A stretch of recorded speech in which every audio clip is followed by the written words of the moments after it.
بالله من الشيطان الرجيم. بسم الله الرحمن الرحيم.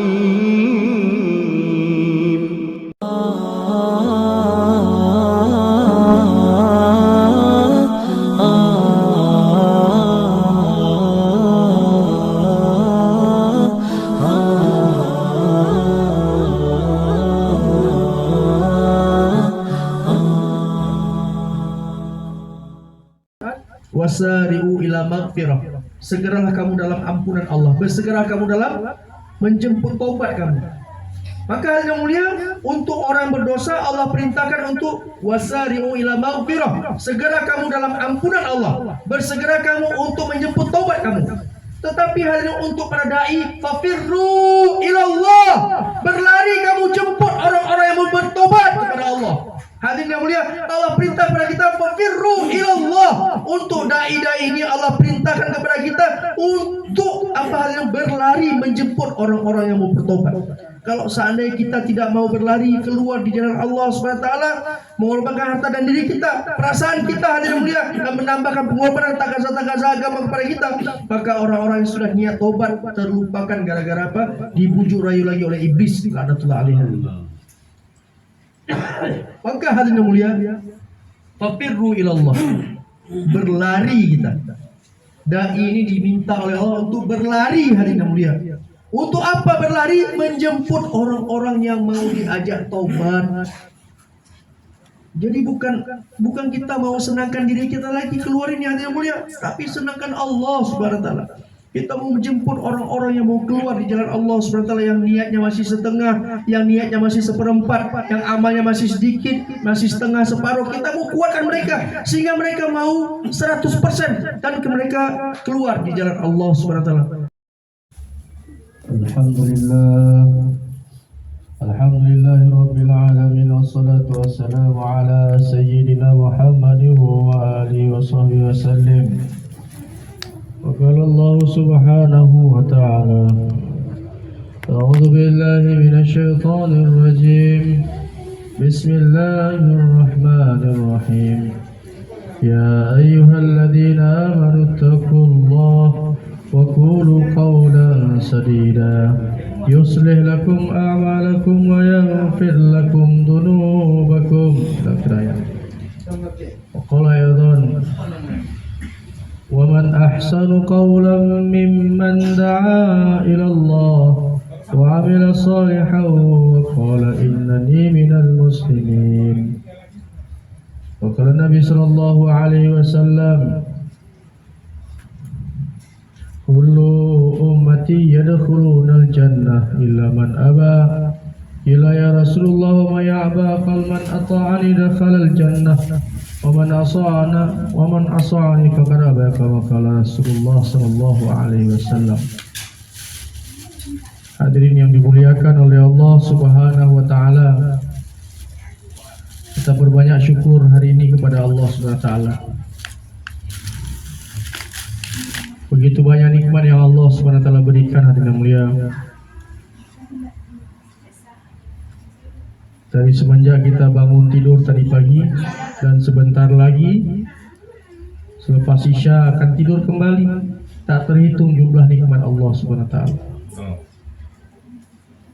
Kalau kita hitung-hitung, Allah sendiri sebut, wa in ta'uddu ni'matallahi la tuhsuha. Jikalau kamu coba-coba hitung nikmat Allah, la tuhsuha, langsung tak bisa, langsung tak mampu. Jadi kalau menghitung saja sudah tidak mampu, bagaimana lagi mau membayar nikmat Allah Subhanahu wa taala.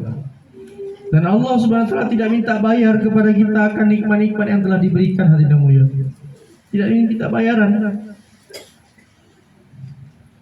Seandainya saja diminta bayar oleh Allah satu nikmat biji mata misalnya, hadirin yang mulia, berapa ratus juta mesti kita siapkan. Kalau seandainya udara yang kita hirup sekali, kita tarik sekali 100 rupiah misalnya, keluar 100.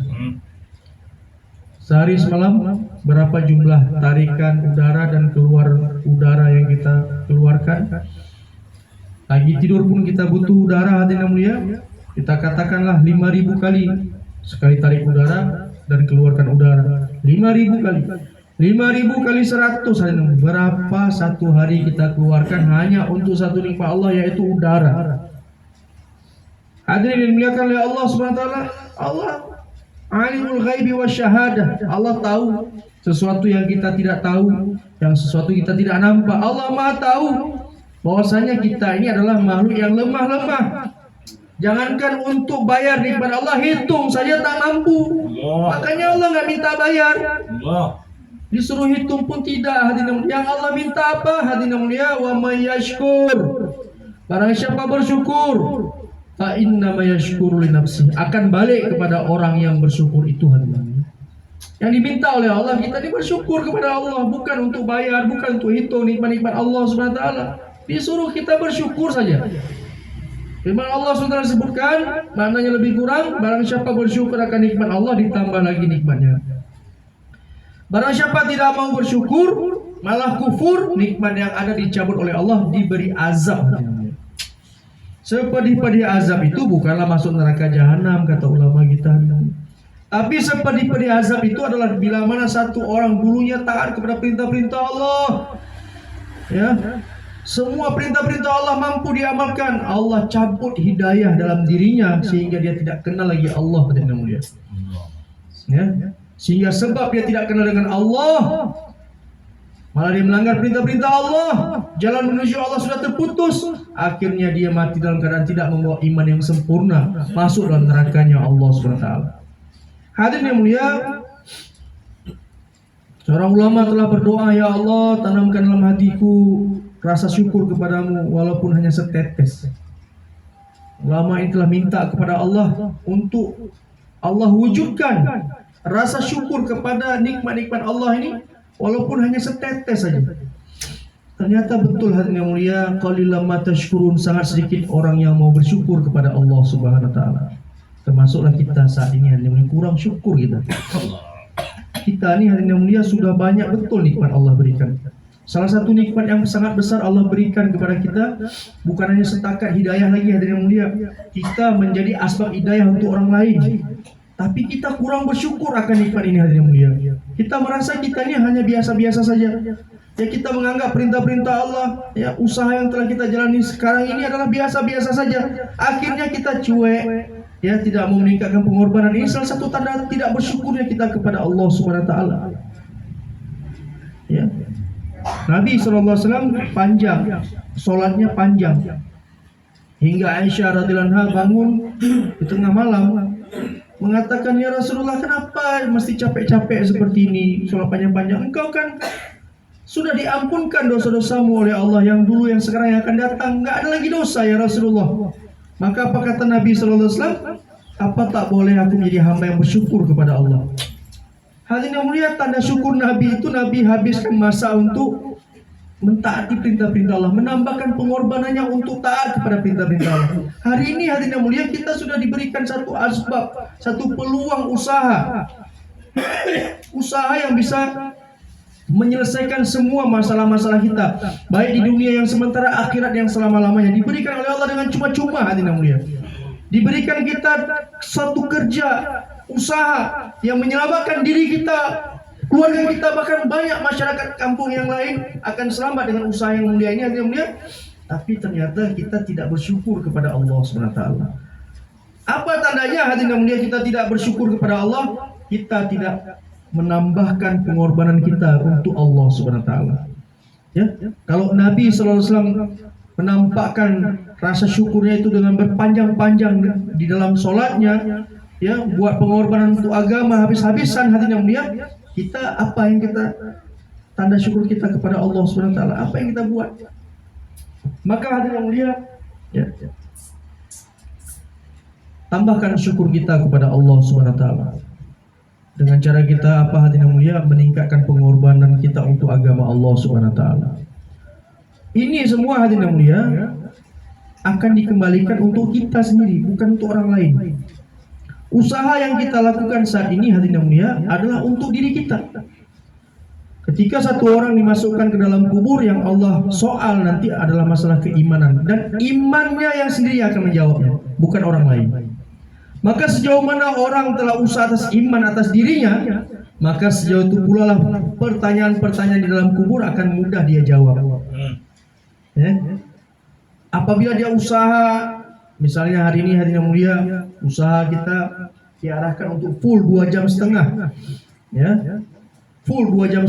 Ngapain 2,5 jam? Habiskan masa. Ya, 1 jam kita selesaikan Quran 1 juz, ya, zikir, istighfar, doa. 1,5 jam kita keluar jumpa umat, ya, dakwahkan iman yakin. Sebanyak mana orang yang kita jumpai, kita dakwahkan iman yakin kepada mereka, hadirin yang mulia, maka sejauh itu pula iman kita akan terus meningkat, terus meningkat, terus meningkat. Allah. Nah, berhenti kita berusaha, maka iman kita menurun, bahkan cahaya iman hilang dalam diri kita. Maka hadirin yang mulia, jangan tunda-tunda dengan takaza agama. Ya, jangan tunda-tunda dengan takaza agama. Kenapa hadirin yang mulia? Menunda takaza agama bisa jadi asbab tersekatnya hidayah, bahkan tertutup pintu hidayah. Ini terjadi hadirin yang mulia, terjadi. Kisah ini selalu saya cerita-cerita dalam bayan saya sampaikan. Ya. Apa yang terjadi hadirin yang mulia? Setelah tsunami dulu, ya, satu jamaah dari Banda Aceh dikirim ke Simelu, Pak. Dikirim ke Simelu, ya. Ibu-ibu jangan bosan dengarnya, nggak apa-apa. Mana tahu nih jadi asbab untuk tambah semangat lagi. Hadirin yang mulia, apa yang terjadi? Satu jamaah dikirim ke Simelu, Bayan Hidayah. Jamaah itu banyak masalah, jadi tidak.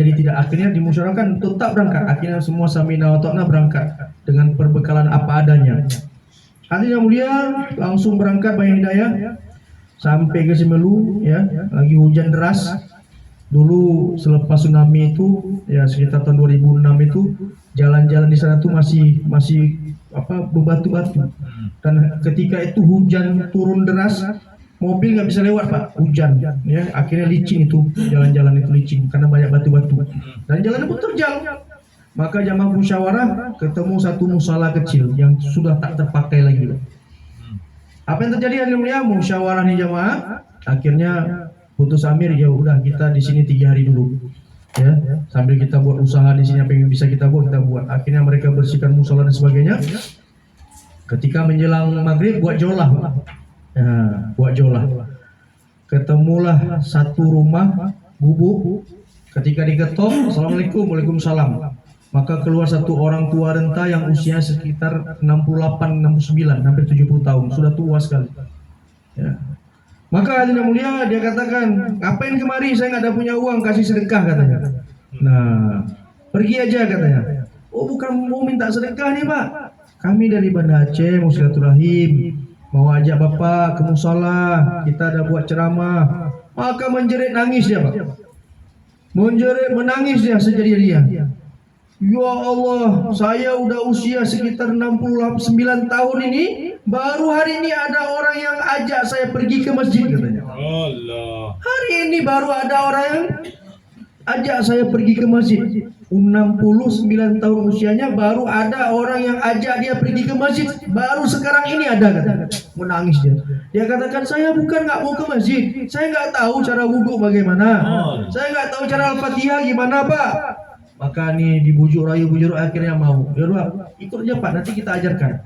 Akhirnya dia ikut hadirin yang mulia, ya, dia wudhu, diajarkan wudhu, diajarkan Al-Fatihah. Akhirnya ikut 3 hari, ya, menemani jamaah di musala tersebut. Ketika jamaah pindah, dia minta ikut. Nah, hadirin yang mulia, dalam perjalanan sekitar 2 atau hampir lebih kurang 3 minggu, Bapak ini meninggal dunia, Pak. Apa jadinya kalau seandainya jamaah itu menunda atau tangguhkan satu jamaah yang sudah ditakazakan bergerak ke Simelu, tapi ditunda, ditangguhkan? Hidayah tersekat, hadirin yang mulia. Bapak itu pasti mati kafir. Pasti mati kafir dia, Pak. Seumur hidup tak pernah sholat. Tapi asbab orang-orang menambah pengorbanan, mereka pun dimusyawarahkan siap keluar di jalan Allah. Ya, dengan bersyukur kepada Allah mereka keluar. Akhirnya satu orang dapat terselamatkan daripada azab api neraka, hadirin yang mulia. Seumur hidup tak pernah sholat, diajak ditaskil dalam usia 69 tahun baru mulai sholat dan akhirnya meninggal dunia dalam beberapa hari.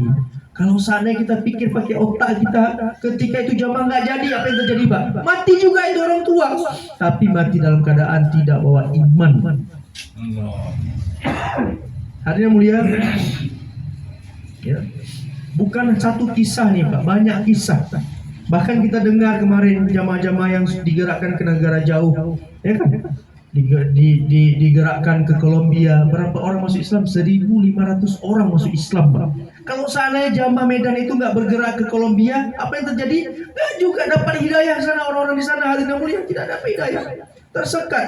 Bahkan orang yang menunda-nunda takaza agama ini hadirin mulia, Allah Subhanahu wa taala kan yang pertama sekat hidayah untuk orang lain, hidayah yang ada dalam dirinya pun tidak bertambah, bahkan akan keluar hidayah dalam dirinya. Maka orang-orang yang tidak menambah takaza dalam dirinya hadirin mulia akan terus down, turun, imannya, cahaya iman akan melemah, berkurang. Nanti suatu masa dia tidak akan kenal lagi mana perintah Allah, mana larangan Allah. Bahkan suatu masa dia akan menentang perintah-perintah Allah, bahkan menentang kerja dakwah ini. Sudah banyak itu Pak. Sudah banyak itu kejadian. Berapa banyak hari ini hadirin yang mulia dinampakkan oleh Allah SWT karena tidak menambahkan syukurnya kepada Allah dengan cara menambahkan takaza-takaza agama. Akhirnya apa hadirin yang mulia?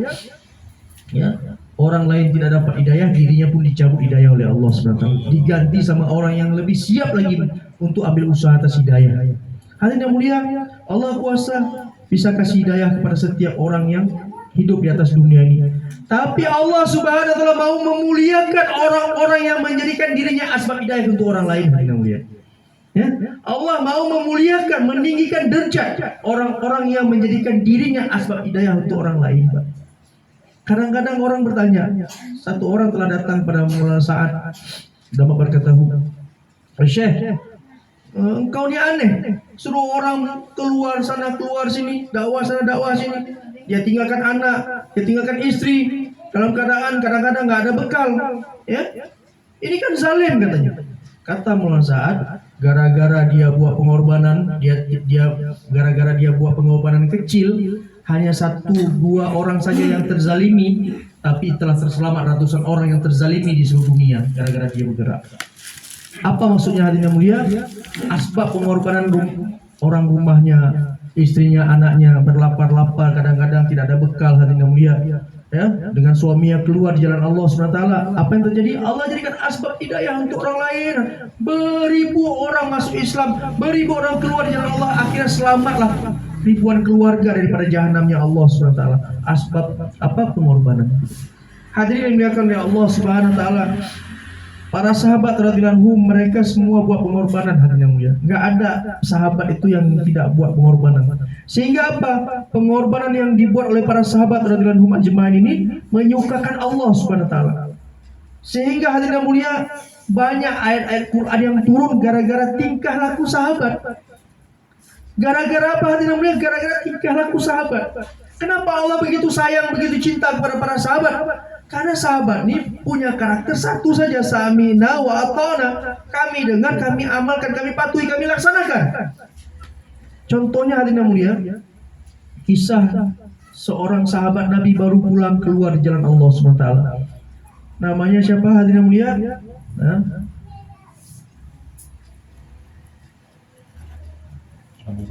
Abu Basir.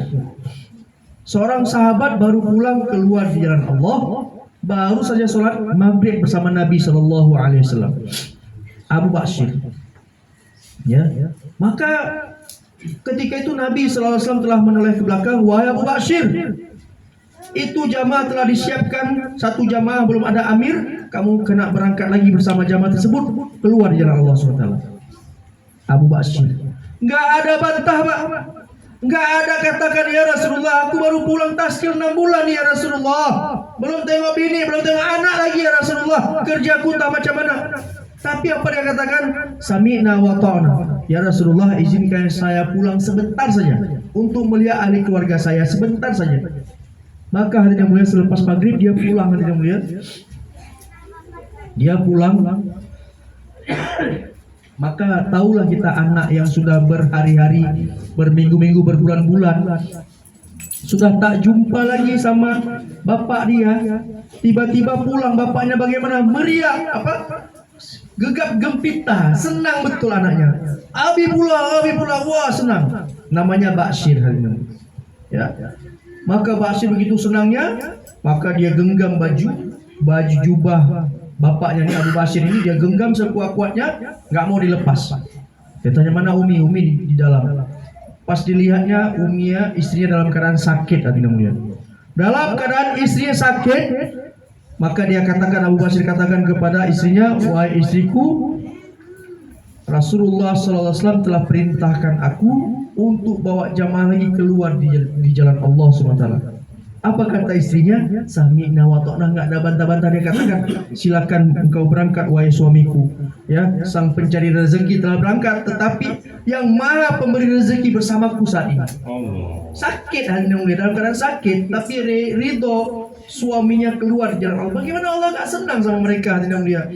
Ya, sami'na wa ta'na. Kita hari ini umat akhir zaman, sami'na wa tafakkarna, sami'na, kami dengar, kami pikir-pikir dulu.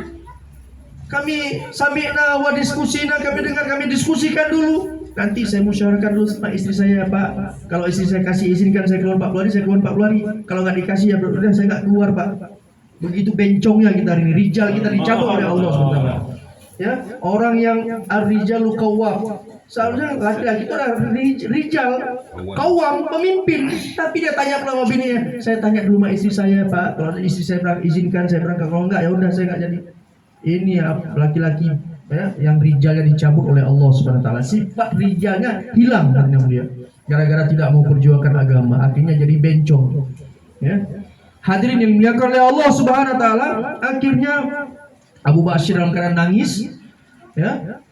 Meleleh air mata melihat istrinya dalam keadaan sakit, tapi Rasulullah telah perintahkan untuk keluar lagi.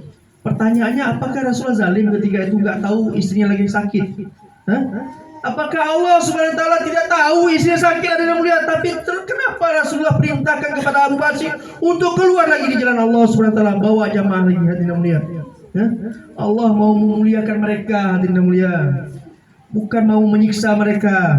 Bukan mau dibuatnya supaya umat ini, hamba ini semakin lama makin sekarat, makin susah, bukan. Makin susah kita untuk agama, makin tinggi derajat kita di surga hadirin yang mulia. Ya. Maka hadirin yang dimuliakan oleh Allah Subhanahu wa taala, akhirnya anak ini memegang baju bapaknya Abu Bashir ini. Mau kemana Nabi? Katanya, enggak dikasih. Maka datang utusan Nabi sallallahu alaihi wasallam, "Wahai Abu Bashir, kamu ditunggu Nabi sallallahu alaihi wasallam. Ba'da Isya harus bergerak," katanya. Maka hadirin yang mulia, dia ambil anaknya ini, sambil anak ini genggam bajunya, dia tidurkan anak. Dia popok, akhirnya tertidur hadirin yang mulia. Si Bashir ini tertidur, tapi genggamannya enggak dilepaskan. Akhirnya dia ambil pisau, dia potong bagian tempat di mana genggaman itu, ya. Akhirnya kain itu sobek yang mulia, dirobeknya, dipotongnya, dan anak itu masih menggenggam sobekan daripada kain jubah bapaknya. Dan dia keluar langsung berangkat di jalan Allah selepas sholat Isya, langsung berangkat. Maka di pagi hari yang mulia, Bashir bangun, dia terkejut melihat abinya, ayahnya sudah tidak ada lagi di samping. Maka dia pergi ke uminya. Umi, mana abi? Bapakmu sedang perjuangkan agama Allah SWT. Setiap saat ditanya, setiap jam ditanya, wahai umi, mana abi, kapan balik? Mana abi, kapan balik? Bapak kamu sedang perjuangkan agama. Hadirin yang mulia, seminggu, 2 minggu dalam keadaan sakit tadi hadirin yang mulia, bertambah pula sakitnya makin parah dan akhirnya meninggal dunia istrinya hadirin yang mulia. Istri Abu Bashir meninggal dunia hadirin yang mulia dalam keadaan sakit. Maka tinggallah sebatang kara ini Bashir hadirin yang mulia. Maka dalam keadaan sedih hadirin yang mulia, setiap selepas sholat subuh, maka Bashir telah pergi ke perbatasan kota Madinah. Di sana ada batu besar, batu tinggi. Maka dia telah naik batu tersebut. Dia duduk dari pagi sampai maghrib hadirin yang mulia. Setiap hari dia tunggu kapan bapaknya pulang. Hadirin yang mulia, seminggu, 2 minggu, sampailah 4 bulan lebih hadirin yang mulia, Bashir telah menunggu ayahnya, dan akhirnya di sore hari di jarak ratusan mil hadirin yang mulia, nampak debu-debu padang pasir berterbangan ke atas, menandakan ada musafir yang sedang berjalan. Maka hadirin yang mulia, Bashir dalam hatinya, pasti ini adalah ayah saya, ini pasti abi saya, ini dah pulang dari jihad katanya. Saya akan tunggu dalam keadaan senang, hadirin yang mulia, bergembira, loncat-loncat. Ini pasti bapak saya, pasti ini bapak saya. Maka makin lama makin mendekatlah hadirin yang mulia musafir tersebut, dan ternyata benar itulah jamaah bapaknya, jamaah yang dibawa, yang bapaknya bawa. Hadirin yang mulia, akhirnya kembali satu demi satu masuk ke pintu kota Madinah, satu demi satu dilihatnya, satu, dua, bukan, tiga, empat, bukan, lima, enam, terus sampai orang yang terakhir sekali masuk ke gerbang kota Madinah, ternyata tidak dijumpai lagi bapaknya. Dia datang kepada orang tua yang ikut dalam jamaah tersebut. Mana ayah saya, wahai bapak? Wahai Bashir, ayah kamu telah syahid di jalan Allah Subhanahu wa taala, telah meninggal dunia. Maka menangislah sejadi-jadinya Bashir, ya hadirin yang mulia. Sehingga Nabi SAW datang kepada Bashir dalam keadaan bersedih. Kenapa wahai Bashir? Kenapa engkau Bashir? Maka Bashir katakan, ya Rasulullah, bagaimana aku tidak nangis, tidak bersedih hati saat ini? Setiap orang sedang senang memeluk orang tuanya, sedangkan aku hari ini siapa yang kupeluk ya Rasulullah? Siapa yang kupeluk saat ini ya Rasulullah? Orang tuaku telah meninggal dua-duanya. Siapa yang kupeluk saat ini ya Rasulullah? Maka hari yang mulia kata Rasulullah SAW, ya wahai Bashir, ya bergembira wahai kamu wahai Bashir, maukah kamu jadikan aku sebagai ayah angkatmu dan Aisyah menjadi ibu angkatmu? Kemudian hari yang mulia dia digendongnya anak ini diberikan kepada Aisyah radhiyallahu anha. Maka Rasulullah telah katakan kepada Aisyah, wahai Aisyah, mandikan dia, berikan dia pakaian yang baru, yang bagus. Anak ini sedang berduka cita yang begitu dalam dirinya. Senangkan, bahagiakan makhluk di bumi ini. Nanti makhluk di atas langit akan membahagiakan kalian semua. Hadirin yang dimuliakan oleh Allah Subhanahu wa taala, ini bentuk pengorbanan hadirin yang mulia. Bentuk pengorbanan satu orang sahabat Nabi sallallahu alaihi wasallam. Kenapa sahabat ini Allah Subhanahu wa taala begitu cinta kepada sahabat, sehingga mereka hadirin yang mulia diberikan gelar radhiyallahu anhum, hadirin yang mulia, orang-orang yang telah mendapatkan ridhonya Allah Subhanahu wa taala. Karena hadirin yang mulia, mereka untuk agama ini, untuk Allah, sami'na wa ta'na, hadirin yang mulia. Enggak ada mereka pikir 2-3 kali, tidak ada. Bahkan pernah mereka mau menunda sebentar, karena mereka sudah lama tidak mengurus kebun-kebun mereka, tapi mereka pun tidak mampu, hadirin yang mulia. Bukan hanya setakat orang dewasa, anak-anak, wanita-wanita pun berkorban untuk agama Allah, hadirin yang mulia. Seorang sahabat datang kepada Nabi sallallahu alaihi wasallam, ya Rasulullah, aku punya 3 anak, 3 anak ini aku kerahkan semuanya untuk berjuang di jalan Allah Subhanahu wa taala, dan akhirnya mereka semua syahid, tinggal 1 bayinya. Maka dia gendong bayi tersebut, dia berikan kepada Rasulullah, ya Rasulullah, bawa bayi ini ya Rasulullah, bawa bayi ini. Nanti kalau seandainya datang panah memanah engkau, akan datang pada engkau, jadikan bayi ini tamengnya, sehingga panah tersebut tidak mengenai tubuhmu ya Rasulullah. Biarkan anak ini mati syahid dengan menahan panah tersebut ya Rasulullah. Wanita-wanita pun berkorban untuk agama, hadirin yang mulia. Bagaimana Allah tidak sayang kepada mereka, hadirin yang mulia? Bagaimana Allah tidak cinta kepada sahabat radhiyallahu anhum ajmain, hadirin yang mulia? Nah, hari ini hadirin yang mulia, kita pun bisa dapat ridho Allah, hadirin yang mulia, dengan jalan yang sama, dengan cara yang sama, seperti jalannya sahabat tempuh mencontohi baginda Nabi sallallahu alaihi wasallam. Allah Subhanahu wa taala katakan, wasabiqunal awwaluna minal muhajirin wal ansar walladzina tabauhum bi ihsan. Orang yang mau ikut jejak langkah mereka dengan baik, radhiyallahu anhum wa radu'an, mereka pasti akan dapatkan keridhaan Allah Subhanahu wa taala. Maka hadirin yang dimuliakan oleh Allah Subhanahu wa taala, hari ini kita mau buat satu pengorbanan yang menyukakan Allah Subhanahu wa taala, dengan kita korban perasaan kita sendiri, Bang.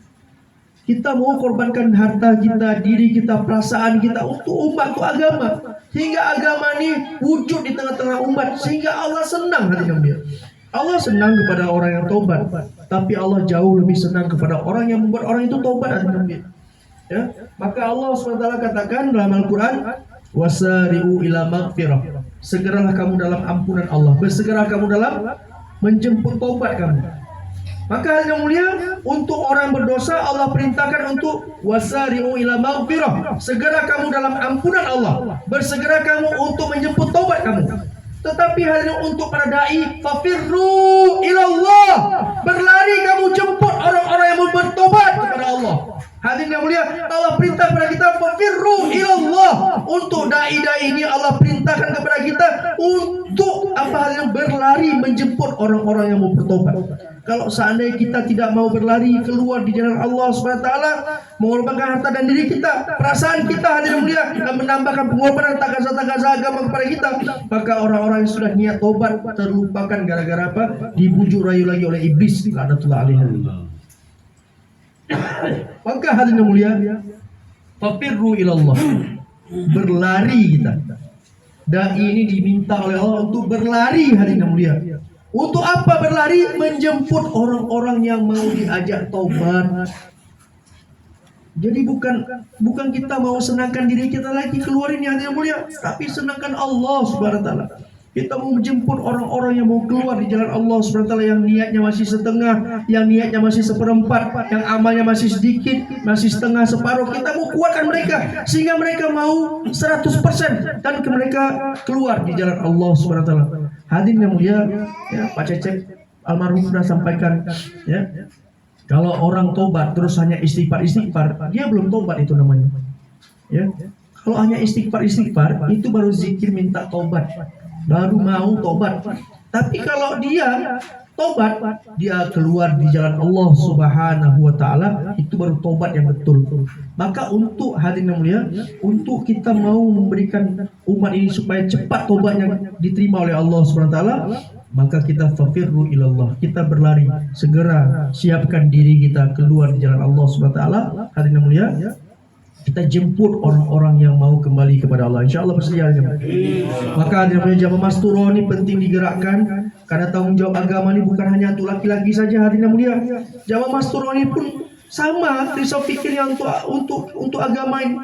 Tanggung jawab agama ini bukan hanya untuk laki-laki, tapi untuk wanita juga, hadirin yang mulia. Kalau laki-laki yang buat dakwah saja, buat korban saja untuk agama, maka agama itu hanya tinggal di pintu depan rumahnya saja. Apabila dia tidak dilibatkan, ya, istrinya untuk usaha agama ini, hadirin yang mulia, maka agama akan tertinggal di luar pintu depan rumahnya saja.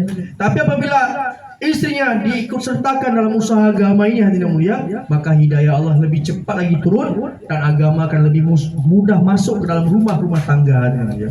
Kenapa? Karena para wanita dakwanya di dalam rumah. Kalau kita ini keluar rumah, ya, istri-istrinya di dalam rumah, maka sangat mudah untuk kita hidupkan amal agama di rumah tangga kita dengan cara apa? Kita libatkan istri kita. Hadirin yang dimuliakan oleh Allah Subhanahu wa taala, maka kita mau persiapkan istri kita, diri kita untuk ambil bagian dalam usaha yang mulia ini. Hadirin yang mulia, catatkan nama kita, hadirin yang mulia. Catatkan nama kita, catatkan nama suami kita, catatkan nama istri kita, untuk kita siapkan kapan bulannya, kapan, dan sebaik-baiknya cash. Kalau bisa besok langsung keluar, ya, 3 hari masturotnya atau 15 hari masturotnya langsung kami bawa ke Aceh pulang, Pak. Ya, kami minta 1 jamaah dari tempat ini, 1 jamaah boleh 10 hari atau 15 hari kami bawa ke Aceh, Pak. Ya, kalau bisa keluar 40 hari berarti 20 hari di tempat kami Banda Aceh, 20 hari ke Sabang. Kami minta Pak 1 jamaah dari sini. Kemarin alhamdulillah 1 rumah kemarin kita kunjungi, rumah kita tempati, rumah Pak Gufron, itu ada sekitar 3 pasang yang sudah cash 10 hari. Ya, di sini kita belum tahu berapa orang yang sudah cash. Ya, catatkan namanya, suami-suaminya juga seperti itu. Hadirin yang mulia, sampai kapan ini jamaah Mastura boleh digerakkan? Sampai bulan 5. Lepas bulan 5 tidak boleh lagi digerakkan, fokus untuk kita pengeluaran jamaah di bulan Juli. Ya, insyaallah Pak, boleh catatkan nama insyaallah. Ibu-ibu taskil semuanya, ya, yang jamaah gerak taskil, ibu-ibu yang lain catatkan namanya segera. Insyaallah. Lepas itu nanti kita 10 menit taskil, nanti kita doa insyaallah. Jangan keluarkan dulu snacknya.